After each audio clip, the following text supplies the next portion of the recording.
Okay, so good evening, friends. Can you hear me? Okay. Yes. Um, and welcome to this session. And sorry to keep you engaged for a very long time today. But this is an important session for you to attend. And this is all about legal research. So you must have a certain level of research skills in law. So this is the first of a series of workshops that we are organizing for you, particularly the first year students. And hopefully after this session, you will have some idea about some information or some familiarity with the legal resources that you will be required to use during your professional career. So with that, I'll just share you my presentation with you, and then we'll have question answers after the presentation.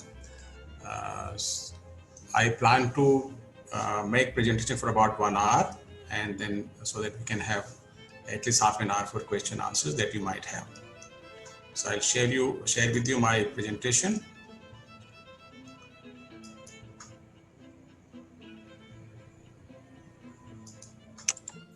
Okay, are you able to see the screen? Yes. Yes, sir. It's fine. Perfectly all right. Okay, so the title is Introduction to Sources of Law and Tools for Their Discovery and Analysis. And what we propose to do is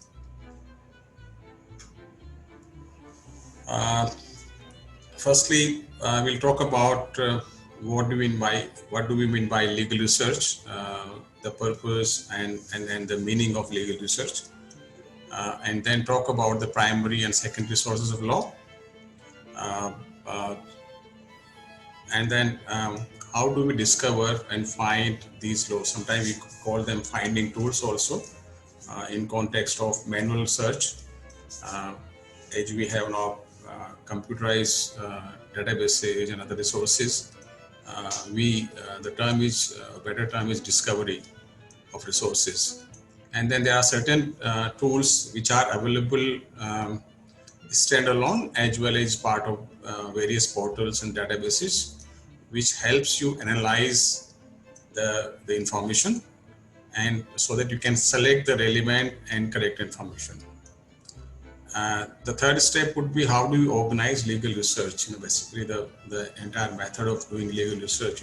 What are the steps that we should take so that we can find relevant law and good law. Finally, talking about electronic sources of law, as we do most of our research and information retrieval through databases, we must have some expertise in handling online information. And finally, there are a lot of information available openly and which have free access. So we should know how do we find relevant and authentic information from free and open resources. So this is the agenda for today's session. So let's talk about what do we mean by legal research, and how, and in context of our work, legal professional works, how it is relevant.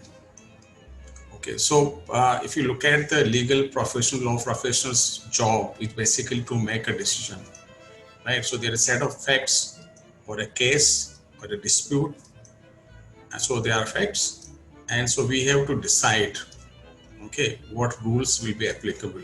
So we have to make a decision. Okay, so we have to find legal rules which are applicable to the facts of the case or the issues of the case or the disputes between two parties. And so we have to find relevant rules, which could be a law, which could be a case. We will talk about them afterwards. And ability to find and retrieve relevant information. Okay, so that information, whatever we find, should be applicable to the facts of our case. It should be relevant. And we should know how to retrieve that information, which basically means that we should know the sources of law. Okay, a legal professional, ethically as well as professionally, from the professional conduct point of view also, must have a good order of legal research skills. which is a must, which is a mandatory skill for a lawyer or anybody, a legal advisor. So whichever career path you are going to choose in your career, you must have legal research skills of certain level. Okay, so this is a mandatory requirement, and this is actually the most important and essential skills that one must have as a legal professional. So in this context, that is the importance of legal research. Again, what it involves, so that just to define it or just to outline what we mean by legal research. So this is the process of identifying and retrieving information. That information should be relevant to the case, relevant to the facts in front of us, and this relevant information should be able to support our legal decision making. Okay, so that is the simple structure of legal research framework. If you put it another way, in who, what, where format, just to define legal research, who is responsible for legal research? Legal professional. He could be, or she could be a lawyer, attorney, law librarian, judge, or a research assistant. So anyone who is familiar with law can conduct a legal research. And what it involves, it basically involves the law as a subject matter, okay, and the applicable law to that fact. Now, this applicability may be related to the subject matter. For example, if there is a dispute about a property, so the property becomes a subject matter. So property law will be subject matter. Then if dispute is in it could be in Delhi or Bangalore or maybe in another country. So jurisdiction is important. Okay, the place where the facts occur, the place where the disputes occur is very important in deciding which law will be applicable. Okay, so these two things are important, these two parameters, subject matter of the case and the place or the jurisdiction.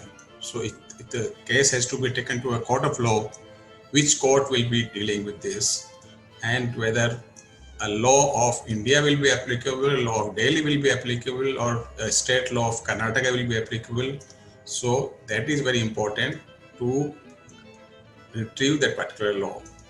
Okay. Now, second aspect of applicable law is that the law should be good. What do we mean by good law? A good law should not have been repealed or superseded. So it should be the current law. The laws are being enacted, they are being amended. So we must have access to the current law, the latest law or latest legal position. Or if the law has been defined or interpreted in a certain manner, we should have access to the latest position of the court's interpretation of the law. So that is the meaning of good law. So the purpose of legal research is that to find an applicable law to the facts of the case, which manifests in the subject matter of the facts and the jurisdiction. And secondly, it should be a good law. We should not end up citing a law which has been repealed or superseded, or which has been which does not have any effect now. Okay, so that should be taken into consideration. The legal researcher should also have or may be required to research on associated domain knowledge. It could be policy, it could be technology. For example, if you are dealing with a case on crime or criminal law or murder or something, somewhere you need to know or you need to have knowledge about, let's say, forensic science or medicine or diseases, something. And wherever you don't have this kind of domain knowledge, you should acquire during the process of legal research. Okay, so what exactly we are researching? We are researching the knowledge of law and associated knowledge. okay, which may be relevant to the facts of the case. Right, and the final thing on which this presentation is based is basically where do you find that knowledge, that information that we are seeking. Okay, so they could be sources of law or legal material, and you may also have to look up maybe other kind of sources which may not be legal exactly.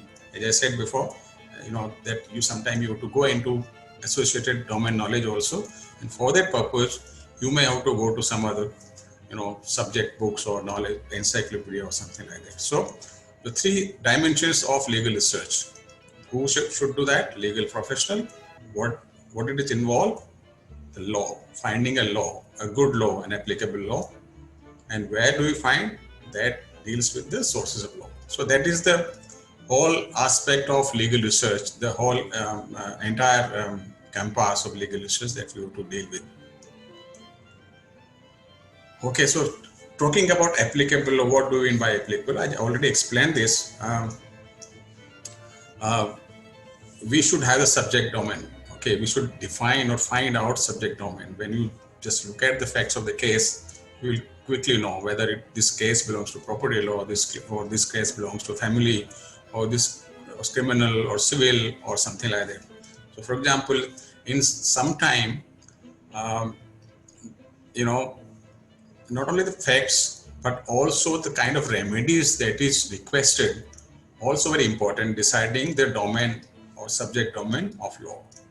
Okay, for example, in case of negligence, the suffered party, might go for a criminal remedy or maybe a tortuous remedy. That means one may seek the damages or one may decide to go for a criminal trial or both. So when dealing with such cases, the remedies requested or required by the party, okay, or by the plaintiff is also important. That which kind of law will be applicable where you research. Okay. Similarly, in defamation case, defamation could be criminal defamation or civil defamation. Okay, so for defining or to decide subject domain of the case or the subject matter of the research, legal research, there are two things important: facts and the remedies required. Okay, and of course, second aspect of applicable law is the territorial jurisdiction. Okay, so it could be national law, and if parties are two different nations, then it's the subject matter of public international law.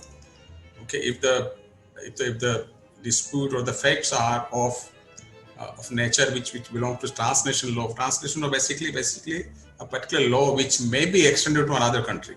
Okay, and there may be another category of laws which are supranational law. So, for example, in European Union law, okay, there's a certain set of laws which are applicable to all the European Union countries. So, this is the category of supranational law.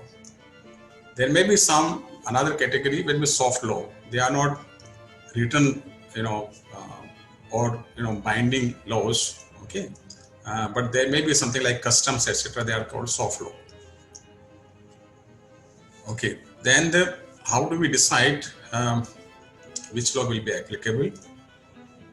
The jurisdiction may also be decided by the people or the parties to the dispute, parties to the facts. So, for example, if something has been done by a foreign national in India, so the question will be whether laws of his country will be applicable or laws of Indian law are applicable. So the party's domicile is very important. Okay, to which category the person belongs to. Okay. Similarly, the religious laws, in case of religious laws, if it is Hindu or Muslim or something, and it's question of family law, okay, the religious law might be applicable. So we cannot apply a Hindu law to a Mohammedan or to a Christian or vice versa. Okay. Similarly, in certain cases, in case of customary laws in tribal areas, okay, some of the customs take effect of laws and the other laws are not applicable. So in deciding which law or which is the applicable law, like we said, um, the subject matter of the facts, the remedies required, the territorial jurisdiction where the facts are occur or where the disputes has occurred, and the people involved in the case. So these are the things important. Okay, and finally, as I said before, whatever you are seeking, it must be a good law. It must be a current status of legal rules, not superseded, not repealed, not overruled by subsequent events.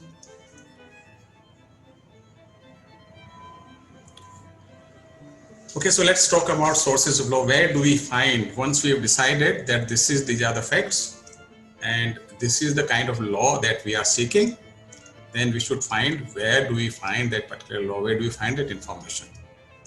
Now, what kind of law will be applicable, what are the sources, it largely depends on the legal system of the country. Okay, so there are different legal systems, listed over here in my screen.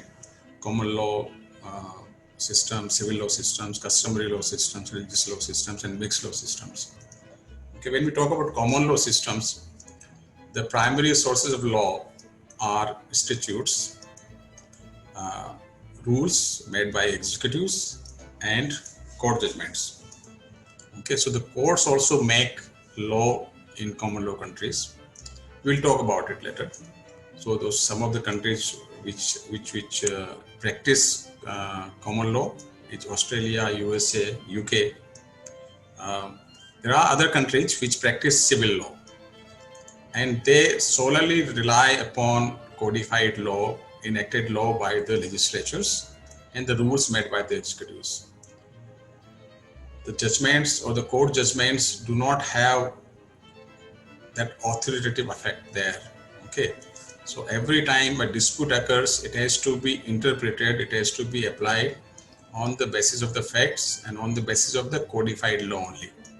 Okay, so some of the European countries practice civil law system, Spain, Russia, Greece, etc. Okay, and of course in many countries, many places, the customs are also have effect of law. Okay, so social norms and traditions. For example, in some tribal areas of India, the family or the personal law are governed by their customs. In even the property or succession, their customs are guiding forces. Okay, so customary law is another system. Religious law, of course, in many countries, the Muslim law or Mohammedan law is applicable for number of things, number of domains, property or marriages, etc. Okay, and finally, in many countries, including India, we have mixed law systems. As I said before, we have largely common law systems, but in many places, particularly in tribal areas, we do have customary law, which are not codified law, okay, but still they have effect of law. So, strictly speaking, India has a mixed law system. I've given a link here, just to check which countries have what kind of legal system.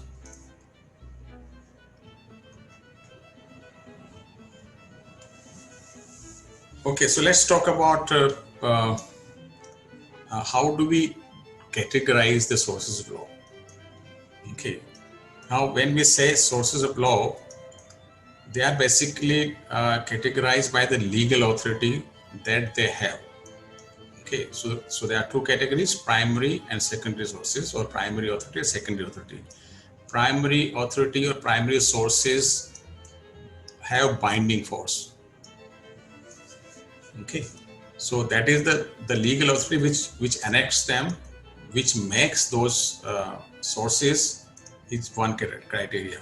So, for example, the laws, statutes made by legislature have binding force in common law countries, and similarly, the court judgments, the superior court judgments, Supreme Court and High Court judgments, they also have binding force.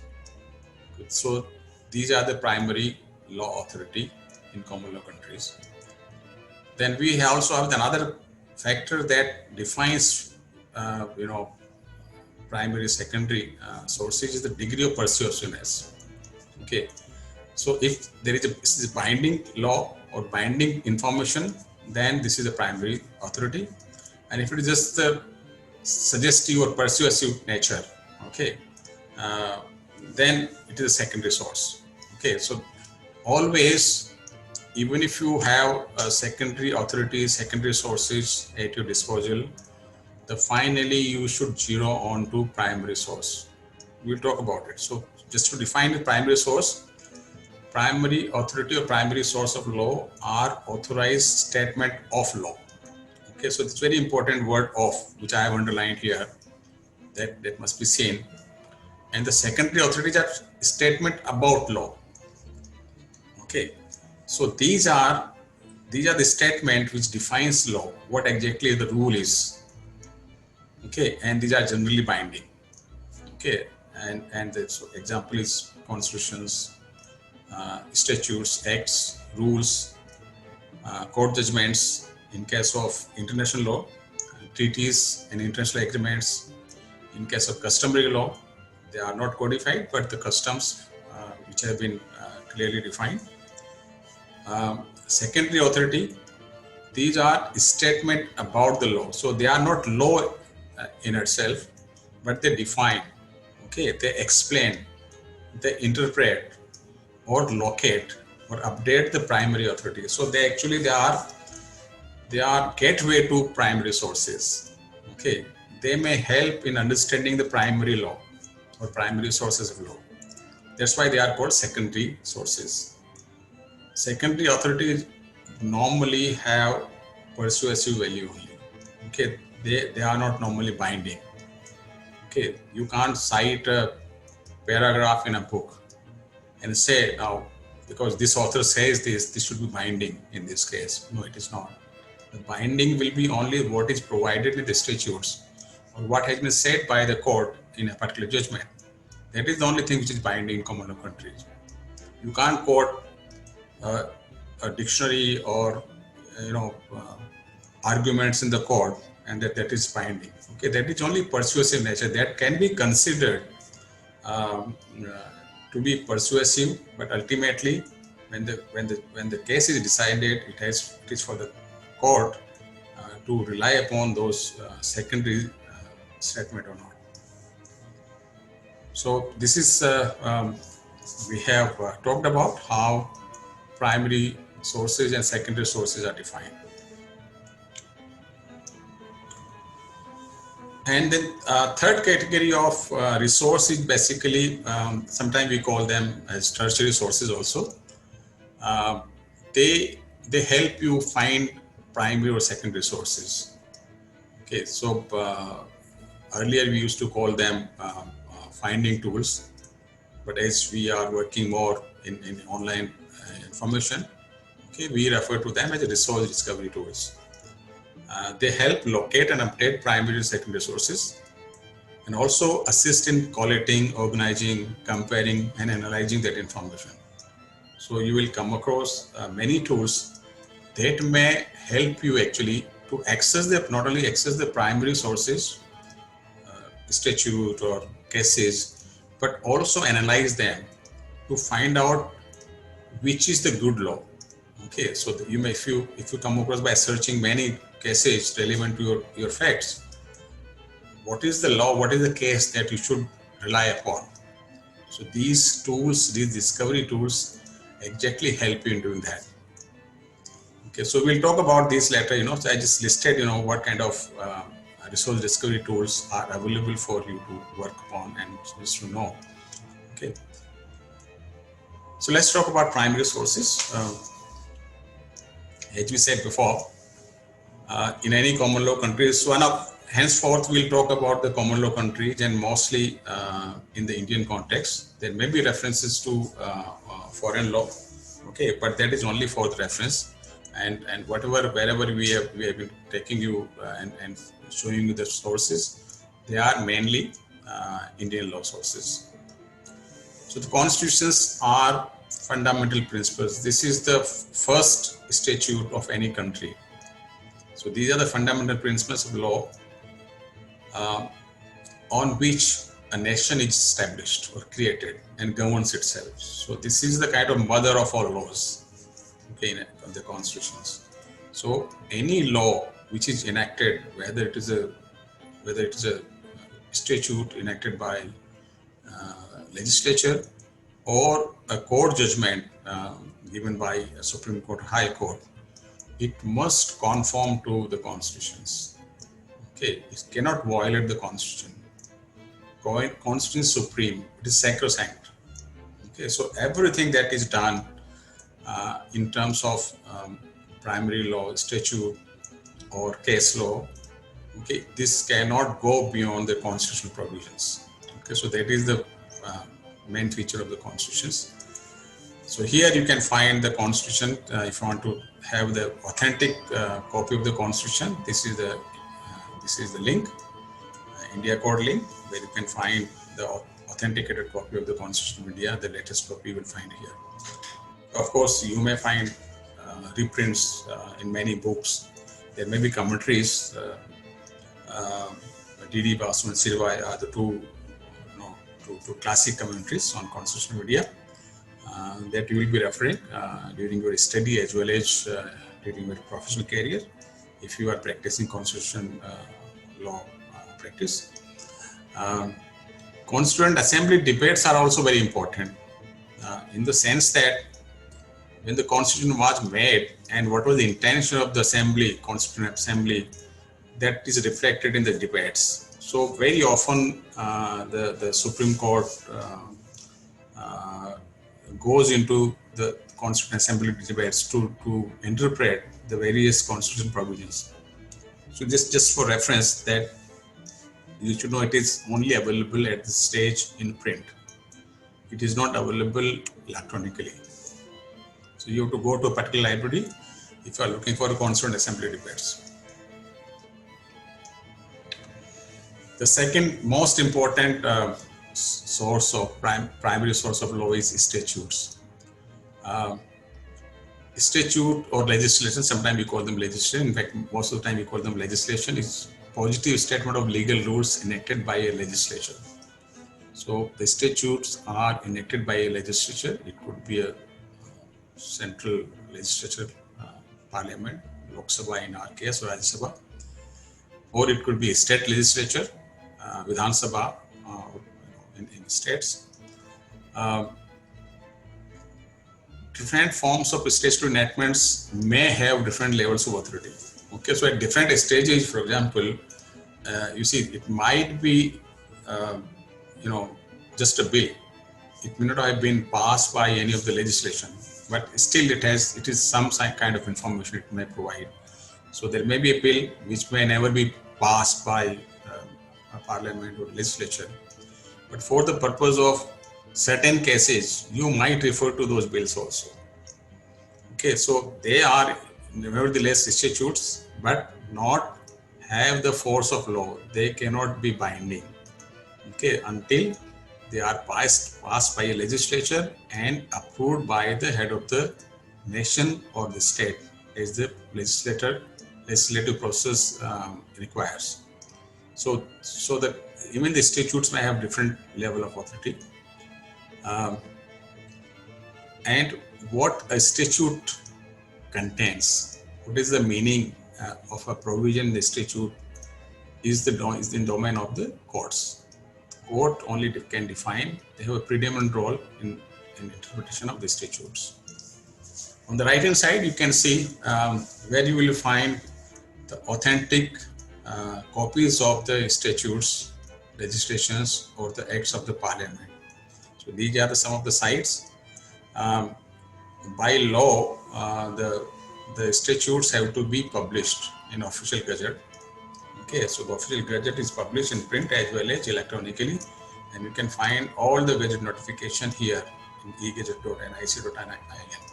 So this is the site in case you need to compare or have a look at the authentic copy of the parliamentary acts or the statutes. This is the place, India Code and e-gazette, right? And also the Ministry of Law published all these statutes on India Code sites. So you must familiarize yourself with the India Code site. Of course, you will find the copies of the statutes while studying. Also, you will look for bare acts which are published by various publishers. So, and you will find some annotation also there. Okay, many other publishers also bring out compilation of the statute. They are mostly annotated. They are organized by subject also. Sometimes they are organized by alphabetically. Okay. So that as far as the Indian law is concerned, the AIR manual is one of the most used compilation. Hellsbury Laws of India is also another compilation which is brought out by Thomson Reuters. Sorry, by LexisNexis. Similarly, you may find different publishers bringing out, collections of various statutes in a civil court manual or criminal court manual, kind of thing, compilations. And finally, of course, the legal databases provide you everything: statutes, case law, news, all kind of things are available in legal databases. The legal databases are a conglomeration of primary, secondary, and sources, as well as the tools. So these are the sources of statutes. The third kind of primary sources in a common law country are administrative law, or the rules made by executive branch. So we have seen that the laws are made by parliament or the legislature, and the laws are made by executive also. So sometimes we call them subordinate legislation or the rules. So they are made under particular parent law or a statute which has been enacted by a legislature, and the executives have been empowered within that law, within the parent law or enabling law, to make rules so that that law is implemented effectively. Okay, so for example, under the local bodies law, the local bodies or the municipalities or corporations are allowed to frame their own rules, okay, for the day-to-day business. Okay, so they also have the force of law because they have been promulgated or enacted under a particular law, right? And you can find these rules here also. Okay, in e-Gazette, most of the rules are published in Gazette, so they must be published, by law in the Gazette, government Gazette. Only then they get they become effective. Most of the administrative bodies, they also have listing of these rules. So and these are the authentic source. Instead of more than the rules you'll find in a book or something. Okay, you should always try to seek this information from the authentic sources, like website of that body itself. Okay, so you can find these rules in the books as well as legal databases also. Okay, and finally, in the common law countries, judicial opinions or the court judgments are very important source of law. We call them that the court also make law in common law countries. Okay, so earlier we used to say that the court only interprets the statutes. Okay, but the judgments are, they are binding in nature, and they are as effective as statutes. So we say that in the common law countries, even the courts make law. And this is because of historically in the common law system, whatever court has decided in a particular case on that facts, same kind of judgment, that judgment was binding in subsequent cases of similar nature. Okay, so and gradually these judgments, earlier they used to be delivered in orally, and later on in case of English law, these judgments were started being documented. So by reporters. So reporters used to sit in the court rooms and they used to take notes of the judgments, and then they used to publish it. That's how the law reporters or law report systems started working in UK, and then it spread over other common law countries in India and US and everywhere. Okay, so the judicial opinion or the court judgments, the binding nature of them, and they being treated as law is because of the doctrine of precedence. So this doctrine says that anything which has been decided by the court will have the binding force in subsequent cases. And the doctrine of precedence, they have three, concepts. Stare decisis, that anything which has been decided by a court will be binding on that court and the other courts lower to it. There is another concept called ratio descendendi. Okay, that is the principle on which a case is decided is binding in future cases also. Okay, so this is another concept. And third concept is that there may be certain remarks by the court, it's called obiter dictum, which may not be relevant to in deciding a case, but just it might have been said by the court by the way. Okay, so that is just an opinion, an expression, or language used, so that may not be relevant to decide that case, but and it may not be binding also in future case, just like in stare decisis concept, but that may be of some relevance in other cases. So I think all these three are relevant in the doctrine of precedence. I think you will learn more when you have jurisprudence or in some other subject. Okay, so where do we find cases? Okay, and these are the official law reports where Supreme Court cases are reported. Okay, so this is the Supreme Court of India, and these are the law reports. These are official reports of UK. Okay, they're called law reports. You can also find the judgments or the cases in these sites here. Okay, you can also find judgments on official website. Most of the courts now have their official website, and they publish their judgments there. And judgments are also published in law reports.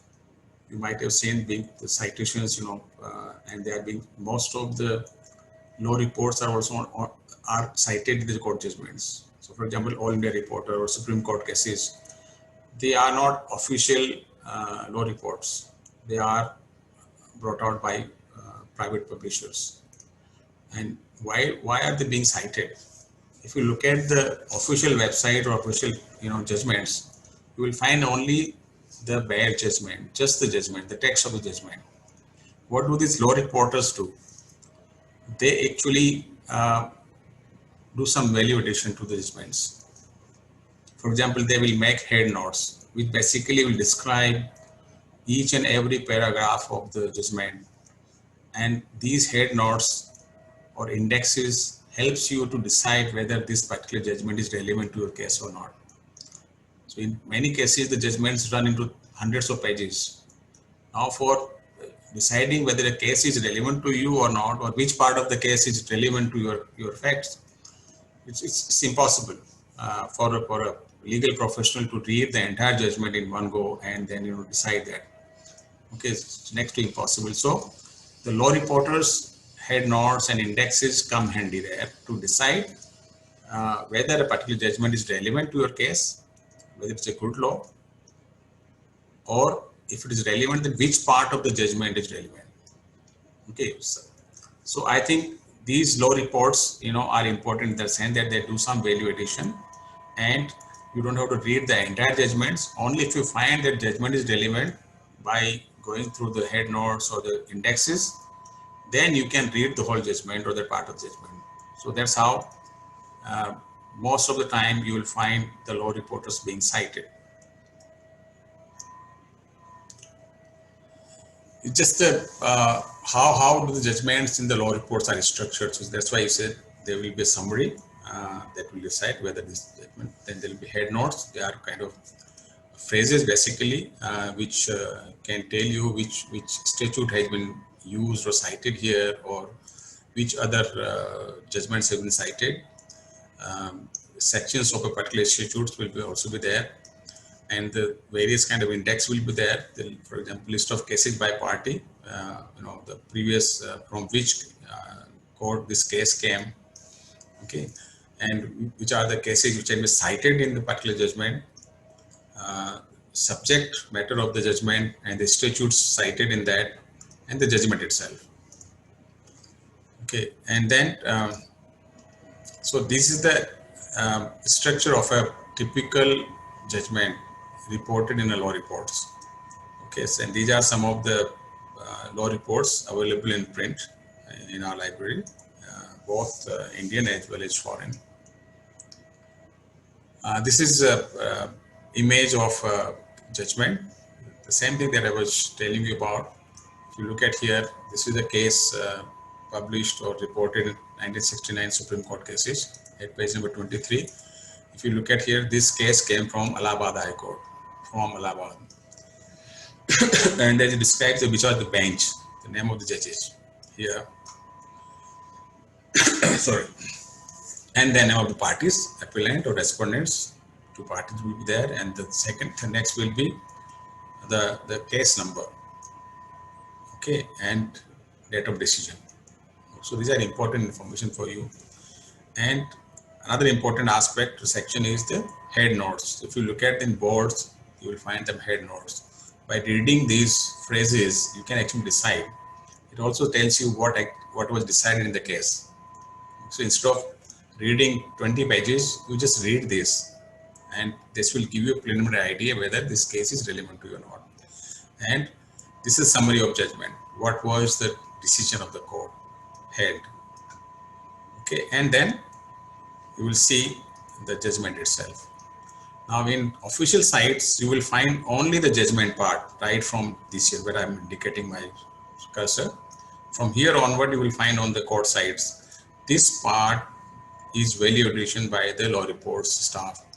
So what they do, they have a team of people knowledgeable in the subject, that they will read each and every line, each and every word of the judgment as soon as it's delivered, and they will make these head notes, and more than one team do that actually, and then they are moderated and before they are being published.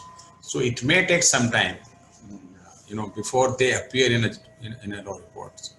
Okay, so that's why, and if you need to have the latest judgments, there is no other way but to check the court sites. Where will you find Indian case law? So these are some of the sources where you can find, and all these are available in our library also. So AI Web World is basically an online holiday report, law reports. Unfortunately, this is available only limited user version. So we have 4 users license. So it may not be available, remotely at this moment.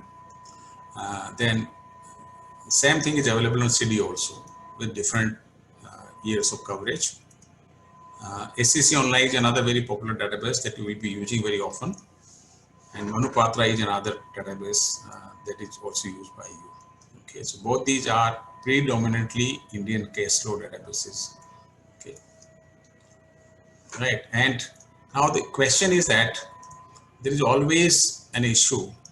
What SCC Online contains, what Manupatra contains, and what these online databases have done. They have actually acquired the print law reports for, maybe some of the law reports were being published hundreds years back or something. So just to build their databases, they acquired those law reports being published all over India, and they digitize them. So sometime in the court judgments, in the course of research, you will find a reference to a particular law reports somewhere in Bihar or Jharkhand or or MP or somewhere. Okay, so it's very interesting to know what these databases cover, what are the law reports that they cover. So if you look at these things, this is the list here. I just try to open it up for you. Okay, this list, which has been compiled by the library, this shows about 200 law reports which are being covered by these databases. So, if you are looking for a particular law report and which database it covers, this is the list here. So I'll try to open it up for you.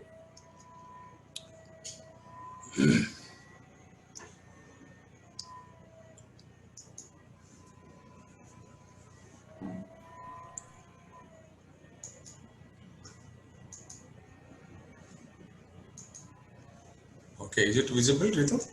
Yes, sir, it is visible. So if you look at this list, which has been compiled by the library staff here, you will see almost list of 200 law reports, all over India, and some of these are foreign also, and how they have been covered in different databases. So if you are looking for a particular law report, psycho science law report or something, you will find it here. Okay, right? Tamil Nadu motor accident cases, it is SEC online. Some of them may be available only in print in the library. Okay, so similarly, if you are looking for, let's say, rent control reporter, okay, it is part of the Manupatra. So if somebody is looking for a particular report, particular law report, this will tell you where to find this, which database to go for, right? So this is a compilation that may be handy for you in case you are looking for a particular law report.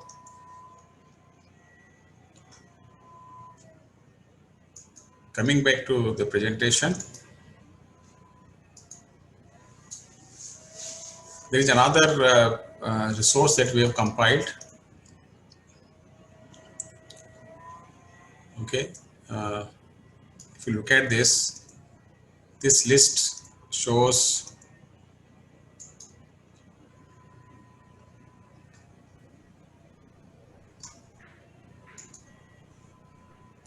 So your presentation is not visible.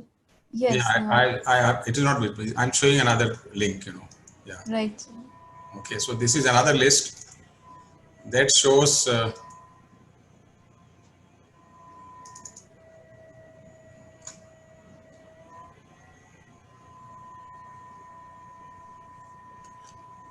how the high courts of India are being covered by different databases. So you will find the treatment of various judgments. Not all the databases cover all the judgments. Not all the reporters cover all the judgments. So you must know where you will find a particular judgment. Okay, by official system also, whatever judgments are delivered by a court, not all are being reported. Only when a judge decides that it has to be reported, the judge marks that it should be reported, only then it is reported. And not all the judgments which are marked as to be reported are reported or included by these databases by reporters. So some of them may be, you may have to look for some other alternative resources. So I think this list will help you to explore all the resources where, judgments of various high courts you can find. Okay, so this is another list that we have compiled. So coming back to the presentation again. Okay, so almost 1 hour. And this is the link where you can find foreign law cases in the library. Predominantly they are Westlaw and LexisNexis. In Hine Online, you can also find foreign law judgments, particularly English report or early US cases, Canadian Supreme Courts. So that is the resource for Hine. These are the links or the resources where you can find international law cases, public international law cases. Okay, and some of these are included in the regular law databases like Westlaw and LexisNexis. So if you look at this, most of the databases cover all kind of resources. They will cover domestic law, they will cover foreign law, they will cover international law, they will cover journals, they will cover e-books also.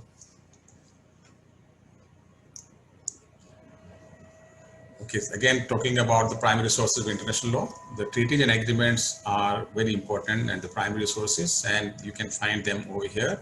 Again, as I said before, you can also find them in the databases that are being subscribed by us. But this is the site, Minister of External Affairs is the authentic site for the treaties that India is a part of. Okay, as I said before, we are a mixed law country. So customary law are important and they have force of law. And similarly, in the domain of private international law, some of the customs that have been agreed between two countries, and historically, they're also customs. So this is the customary law part here. Again, you can find them over here, the customs which govern the private international law. And there is certain criteria which courts have laid down during the historically, and so for any custom to take effect of law, these are the three criteria. They should be ancient or immemorial.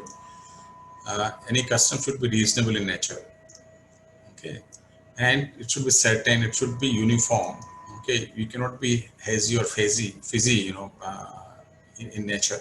So these are three criteria for any custom, social custom to take effect of law.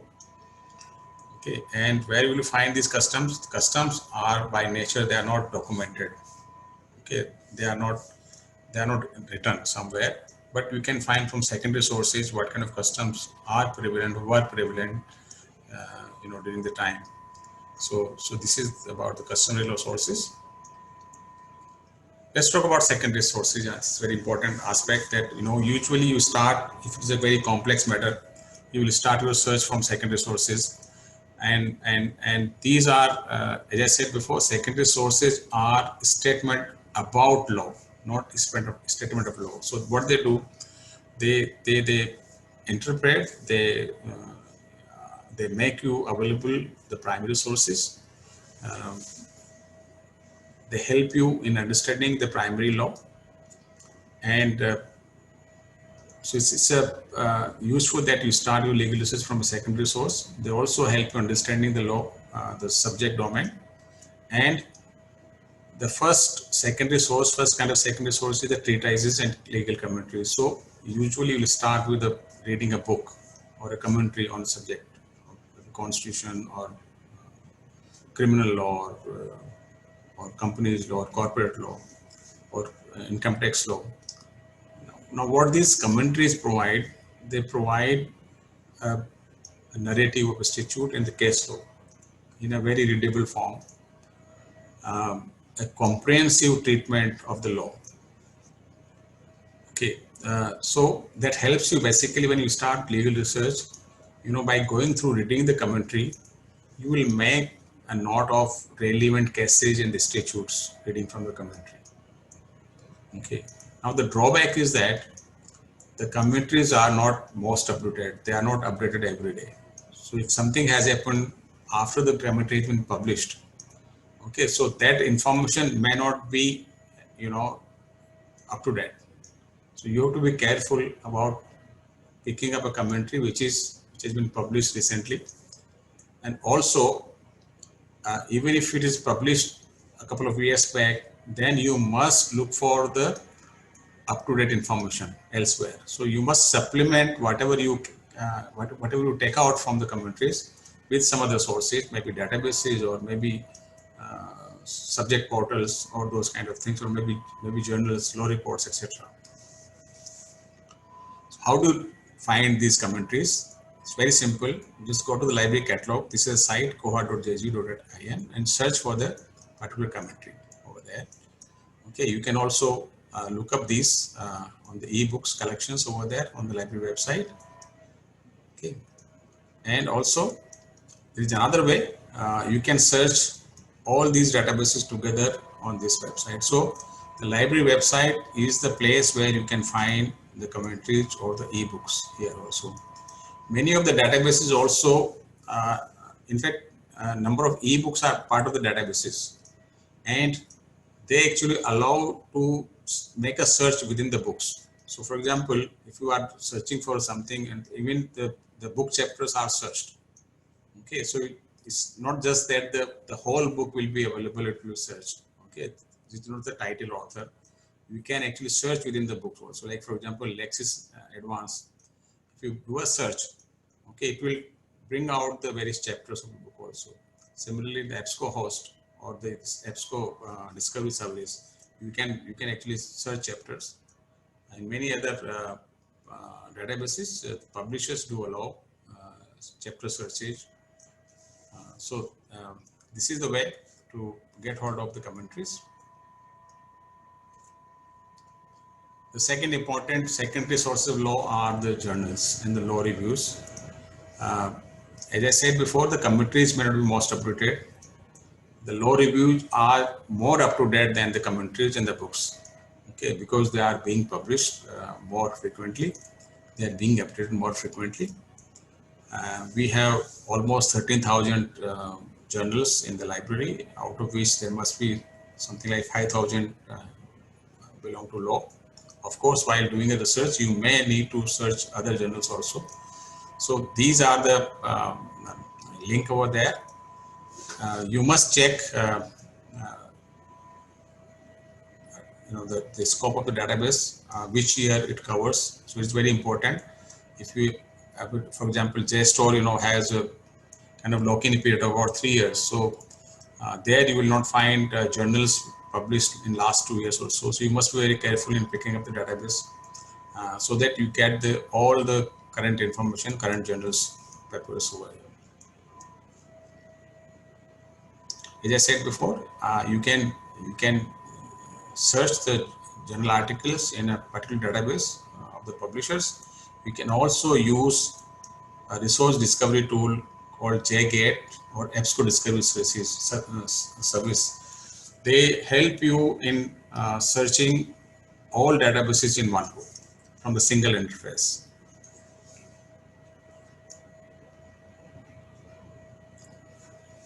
Okay, very important secondary sources are law lexicons. These are dictionaries, basically, legal dictionaries, and these legal dictionaries are different than normal dictionary. If you look at the right-hand side of the column, there is an example how a particular term has been defined in a law lexicon. This is from Ramanatha Iyer's Advanced Law Lexicon. So this is a term assurance has been defined. If you look at here, that will distinct you from a normal dictionary. Normal dictionary will just provide you the meaning of a term.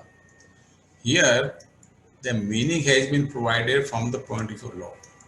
How this particular term has been interpreted in various statutes or various judgments. So this itself is basically kind of a commentary, a short commentary on the subject. Okay, so you get an overview and you can actually pick up relevant portion of it, which is relevant to your case. So in various statutes, various subject domains, how the assurance has been defined. So the law lexicons or legal dictionaries are important, different than the normal dictionaries. So very often the dictionaries themselves is a very starting point for the legal research.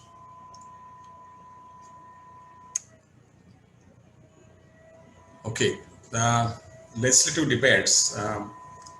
The legislative debates are the recording of the legislature, debates on a particular bill or particular law. Sometimes the court goes into the question, what was the intention of the parliament or the legislation, and so to interpret a law.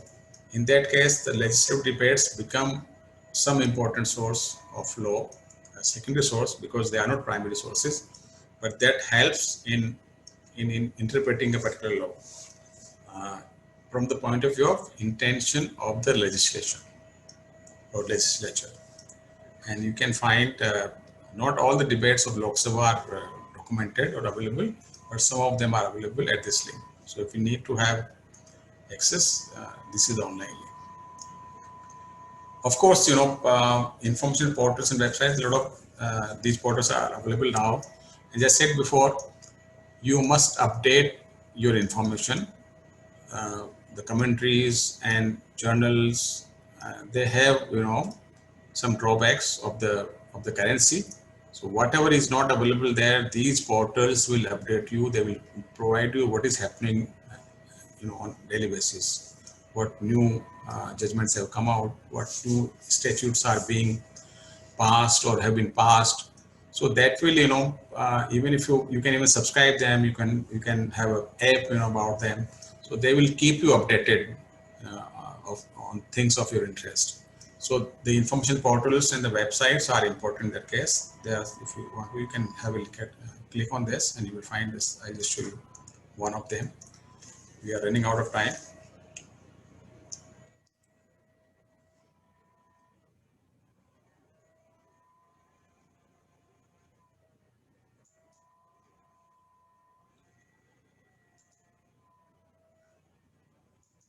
So this is an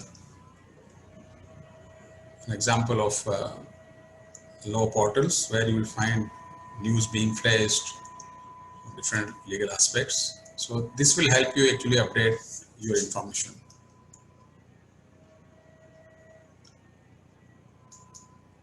Coming back to the presentation here. Okay, so finally we have tertiary sources or resource discovery tools, and that basically helps you in finding primary and secondary sources. In context of the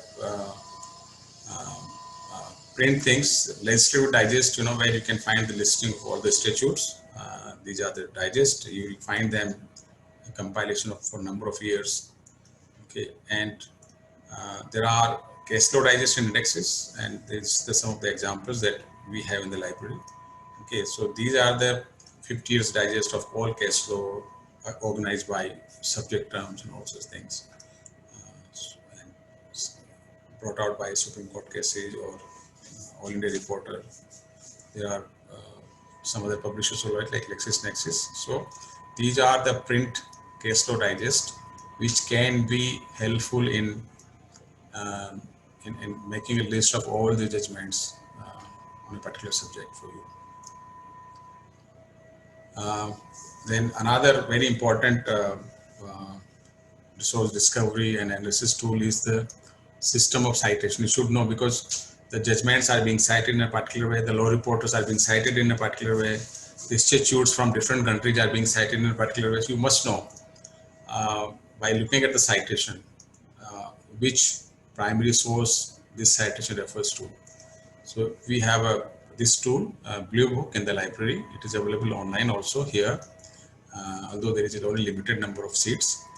And you can see this defines you, and this helps you interpret a particular citation which refers to a law report or statute. Okay. Another important tool, equivalent citation table or comparative table. Very often a particular judgment, is published by different law reports, but all the judgments are not included. So what happens if you are looking for a particular judgment, it is not listed in the reporter that you subscribe, and then you look for some relative or some equivalent citation where else it would have been published. So I think this kind of tool, the list, helps you to find the equivalent citation or equivalent reporter where this judgment would be available. Okay, now this is available online also. The older one will not be there, but the current ones will be there on this side. The case citators are basically helps you whether a particular judgment is the good law or not, whether it has been overruled or so particular judgment, how a particular judgment has been treated over the years by different other cases. These are the tools that will give you, and number of these are basically proprietary to various publishers. So for example,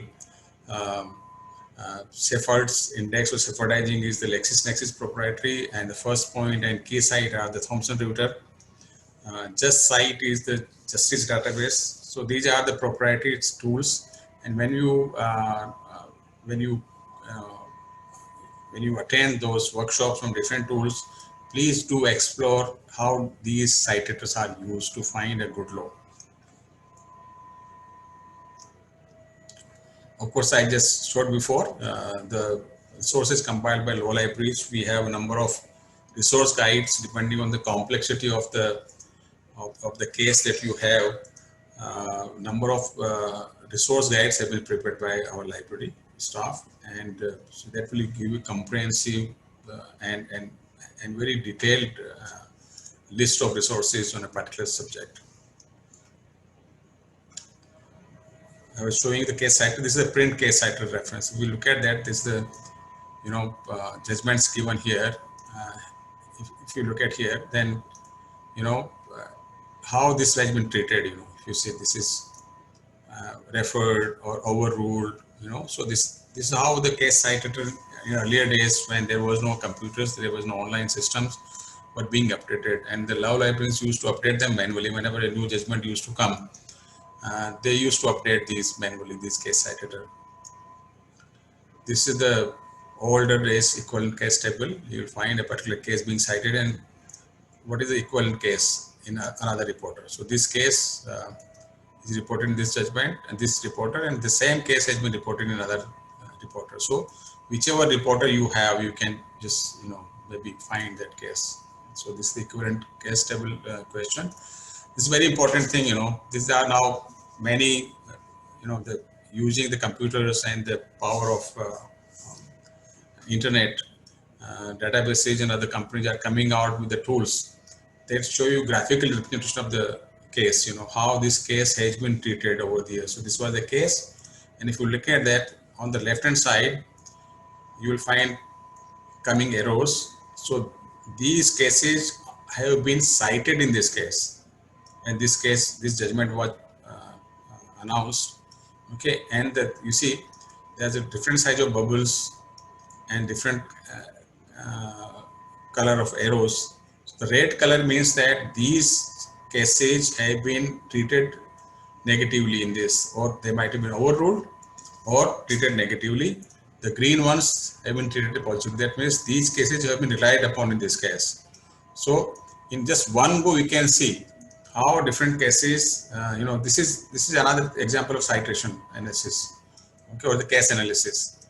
Similarly, if you go back on the right hand side, how this case has been treated subsequently in different cases. So now this case overrules these two judgments, but this case itself is an overruled in these subsequent judgments, three rather than.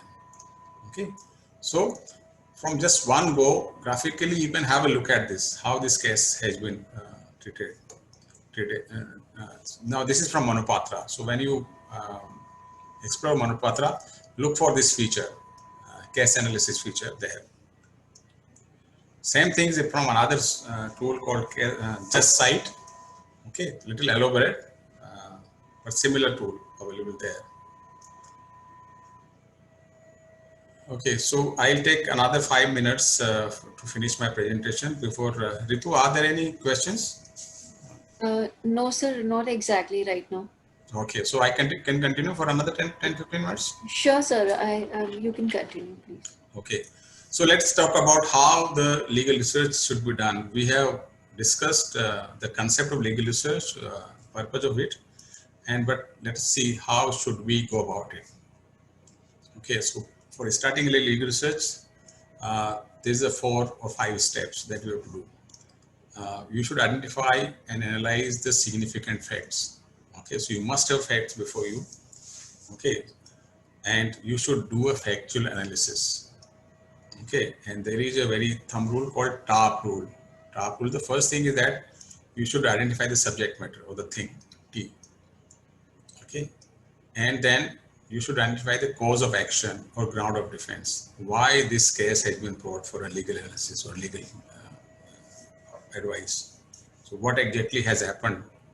Okay, so whether it is related to property or crime or damages or something, or road accident. So that is the subject matter. And what exactly has been brought, that you wanted some action on that. What exactly is the law? What are my rights, or what are the rights of the parties, which should be defined. So there is a cause of action. Then what kind of relief has been sought? Okay, so somebody is in question of accident. If somebody wants to go for a criminal action or for a damages or something, so what kind of relief has been sought? This should be defined here. And as I said in the beginning, defining a law or element law, all these factors are important. Person and parties. Which are the parties? What is the citizenship? Where do they live? Okay, or in case of family law or personal law, religion might be relevant. Okay, so or in some cases, age might be relevant. In some cases, the gender might be relevant. So this should be analyzed and defined. So these are the four top rules should be defined, and that is a part of fact analysis. You should identify, analyze the facts. Then after you have done that, you have to formulate the legal issues. What are the legal issues concerned? Okay, so we have to put down one by one. Maybe in the beginning, just to have an overview. What exactly are the facts, and what are the legal issues involved in this? Okay, and then the second part could be just organize the outline of issues, maybe one by one, bullet points, and various factors of the issues, various uh, uh, you know manifestation of the issues. So this is the second stage. The third stage is the research, the legal issues, and this is the subject matter of our presentation of this session, which is very important. So just to put in perspective, we have given these two steps before, but this is the third and fourth steps are very important from the point of view of the law library or legal research point of view. So you have to do this you have to research only the legal issues. Okay, you know the facts, you analyze them, you formulate the legal issues, then you have to research and find the good law on these issues that you have identified. So there may be one issue, there may be more than one issue also. There may be interrelated issues. So identify those legal issues and do research on that. And these are the steps. Just plan your legal research properly. Identify primary sources. Identify secondary sources. You can do that in any order, depending on the complexity of the case and your own competency. You can start with the primary source. If there's very simple case, maybe you can directly jump onto a particular statute and look for some of the cases. Okay, but in complex cases, maybe you can start where you do not know the subject itself. You may have to start with the secondary source, read, law dictionary or encyclopedia or something, and familiarize yourself with the subject or the domain, and then identify the primary sources afterwards. You may have to read a commentary. So depending on the complexity or nature of the case, you can start your search secondary or from primary sources. The tools you should familiarize with these. You should make use of these and identify a good law. Okay, and of course, you have to use electronic databases most of the time now. So you should familiarize yourself with how do you search various electronic databases. So these are the skills that you require during the research process. And of course, something is not covered by these during your research. You must update these. There may be some time gap before you go to a court, and you must update about your knowledge. Okay, and then make a brief, conclude your research. So these are the steps for a legal research. And again, how do you plan? As I said before, maybe you can have some kind of format. There's an example given in one of the book. Okay, and so these are the steps again in the legal issues. Okay, you just identify the cases, the statutes.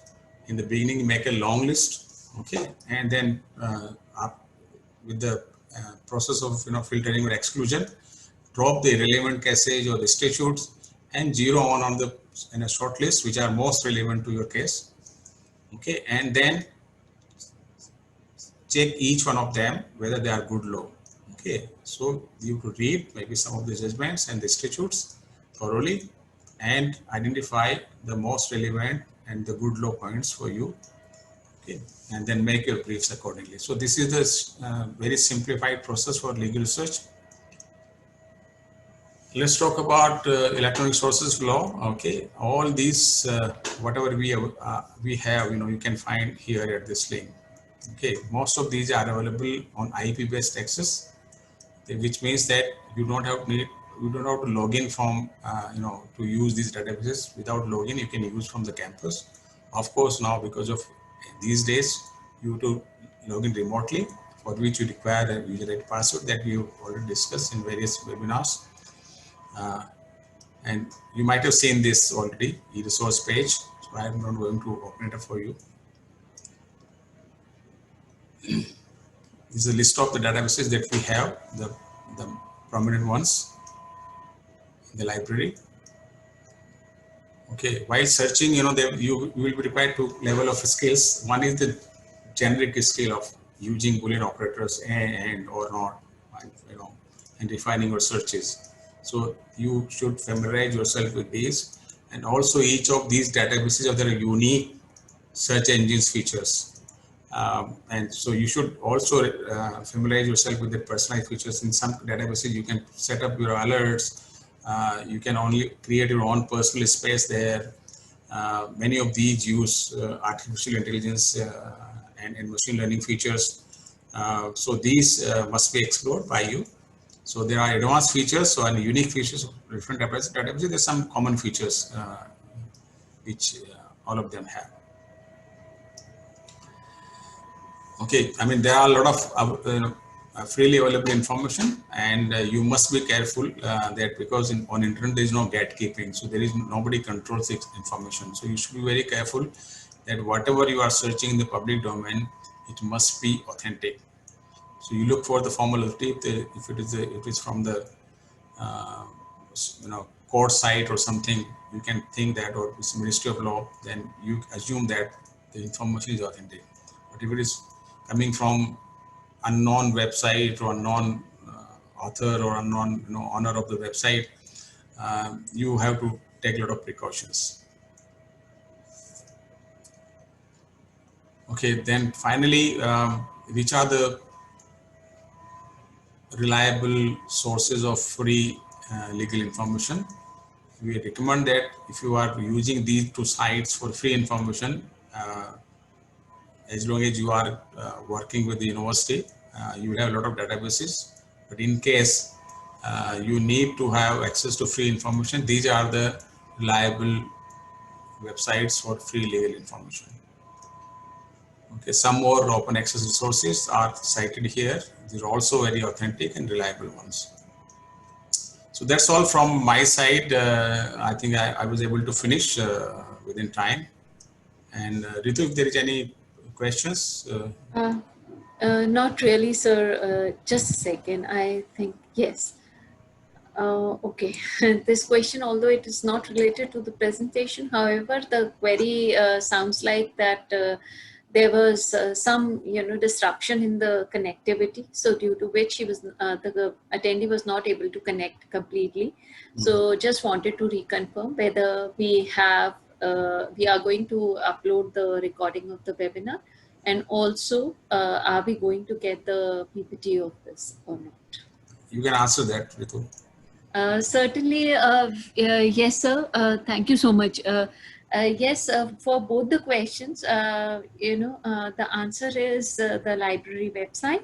Right under the events tab, you'll be able to see the recordings of the webinar, and also this PPT will be available under user's guide for your reference. The past PPT, which are like past year's PPT, is also there for your reference. So you may take some input from there. And today what we have shown, sir has presented it with a deep insight, adding to the latest, requirement which we have in terms of resource discovery. So that will be certainly updated on the website very soon, and probably not later than Tuesday, you will be able to see it on the website. So attendees, if you have few more questions, we are still left with 10 more minutes, so we can take over your questions.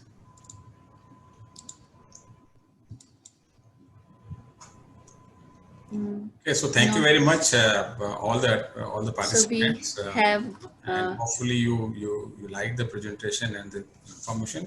But if you have any questions, you can always write to us, to me personally, or any of the email that you might have, and we'll be happy to answer your queries about various resources. Of course, we are online on web, on chatbot, or We are also now probably proposing an round the clock or maybe during library hours help desk, online help desk that can also be used by all our students and faculty. Yes, sir. Thank you so much. So before I close down, I would like to, extend my sincere thanks to sir for the deep insight. It is on behalf of the attendees I am extending it to you, and also from the team Global Library. The topic was very well dealt, sir, and quite in-depth details, the knowledge we have gained through this session. And I just wanted to remind all the participants that we are going to continue such sessions for the month of September on every Friday, that is 7 to 8:30, and every Saturday, 11 to 12:30, and the details of the same can be checked upon the library website right under the events tab. So thank you so much everyone for joining. Thank you so much, sir, once again for the deep insight. Thank you, Ritu, for your efforts, and thank you everyone who participated, and I thank you for your patience. Thank you so much. It was a great opportunity indeed. Thank you all. Bye-bye. Take care.